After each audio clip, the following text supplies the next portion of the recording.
জেলা দশঘরায় অবস্থিত দশঘরা বিশ্বাসবাড়ির গোপীনাথ মন্দির একটি ঐতিহাসিক পঞ্চরত্ন মন্দির, যা 1729 সালে সদানন্দ বিশ্বাস নির্মাণ করেন এবং এতে রামায়ণ, মহাভারত ও গ্রামীণ জীবনের অপূর্ব টেরাকোটার কাজ রয়েছে। এই মন্দিরটি বিশ্বাস পরিবারের আরাধ্য দেবতা শ্রী শ্রী রাধা গোপীনাথ জিউর মন্দির, যা তাদের জমিদার বাড়ি ও দুর্গাপূজার ঐতিহ্যের অবিচ্ছেদ্য অংশ। মন্দিরের বৈশিষ্ট্য ও ইতিহাস: নির্মাণ 1729 সালে সদানন্দ বিশ্বাস এটি নির্মাণ করেন। স্থাপত্য: এটি একটি পঞ্চরত্ন মন্দির, 5টি চূড়া বিশিষ্ট।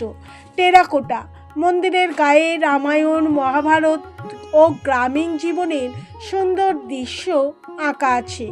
দেবতা: বিশ্বাস পরিবারের আরাধ্য দেবতা শ্রী শ্রী রাধা গোপীনাথ জিউ এখানে পূজিত হন। জমিদার বাড়ি: এটি বিশ্বাস জমিদার বাড়ির অংশ এবং তাদের দুর্গাপূজা ও ঐতিহ্যের কেন্দ্রবিন্দু। নাট মন্দির: মন্দিরের পাশে একটি নাট মন্দির আছে, যা 1836 সালে নির্মিত হয়েছে। অবস্থান: হুগলি জেলার ধনিখালি ব্লকের অন্তর্গত দশঘরা গ্রামে অবস্থিত।